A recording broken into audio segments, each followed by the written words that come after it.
He Already Told You the Truth by Brittany A. Did the guy you were dating suddenly end things with you? Did he send you a text saying he had a blast, but he thinks it'd be better if you stayed friends? And are you now at home wondering what the fuck happened? Well, don't, because he already told you the truth. And I want to spread the gospel out there to all my bitches who are currently questioning why they weren't enough. Let me kick this shit off by saying every woman needs a male friend.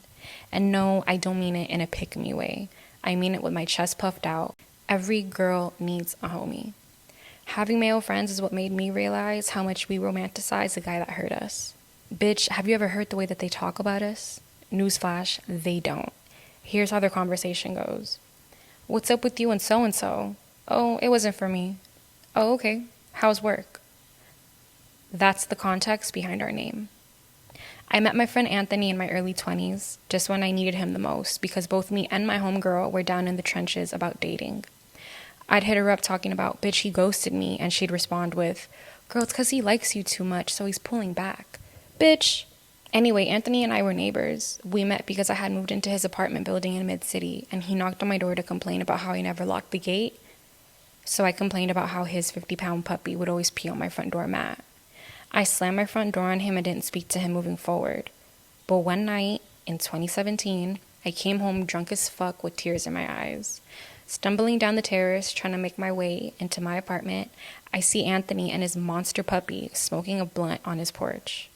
His puppy, of course, starts barking at me, running up to me, and scratching my $300 House of CB dress with its dirty paws.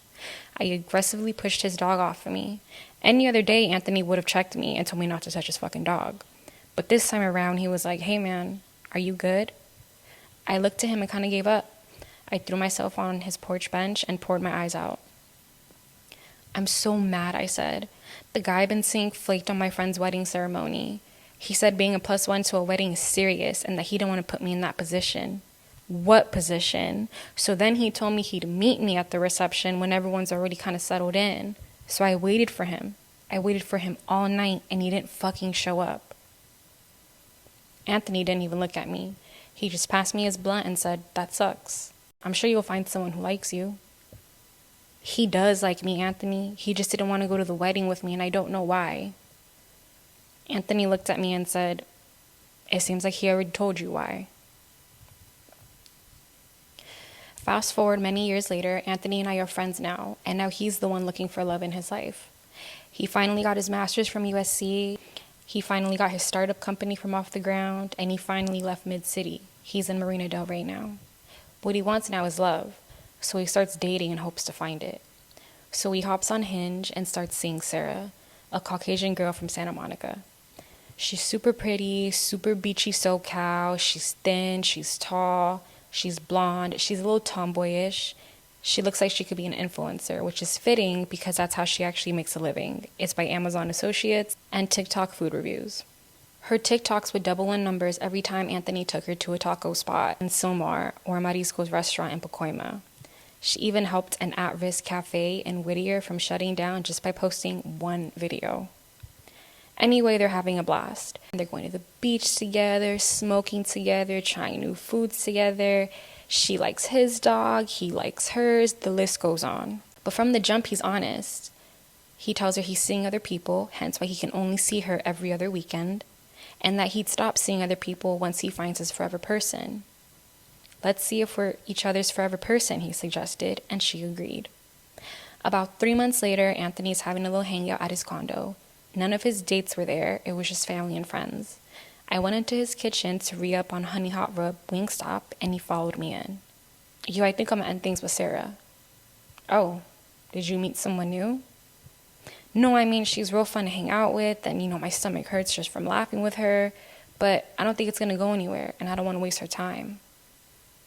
I shrugged, if that's how you feel. And he shrugged back and said, how's work? Later that week, Anthony tells Sarah there's no more spark and he thinks it's better that they stay friends. She smiles, no worries, and walks out of his condo without saying goodbye to him or his dog.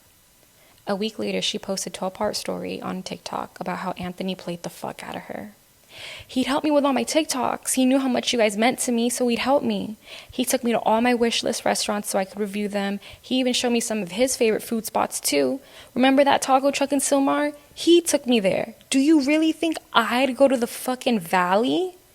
She asked her followers to chime in. She said, that had to mean something, right? And of course, all her followers respond under the lines of, what an asshole, he led you on, fuck him. Sarah then added, I visited my parents in Seattle and he offered to watch my dog. He'd even text me saying how he couldn't wait to see me. He had to have liked me, right? Her followers then respond, Sarah, he loved you, girl. He'll be back. He'll be back. There was only one woman in her comment section that offered a different perspective. She commented, I actually think he did the right thing. He liked you, then the spark died. He could have been a dick and led you on longer, but instead he told you the truth. But unfortunately, Sarah's followers dragged her through and through for not reading in between the lines. I know Sarah was hurt. There's always an initial shock after getting broken up with. There's always a voice in our head asking, what did I do wrong? How did I miss the signs? When did his laughter stop being so loud? We try to make sense of our hurt feelings. I've done it too. Why wasn't I enough for my date to want to be my +1 at my friend's wedding? He didn't see a future with me, that's why. And he told me the truth that night when he said, being a +1 to a wedding is serious and I don't want to put you in that position. Yet I still cried that night trying to figure out what the fuck I did wrong.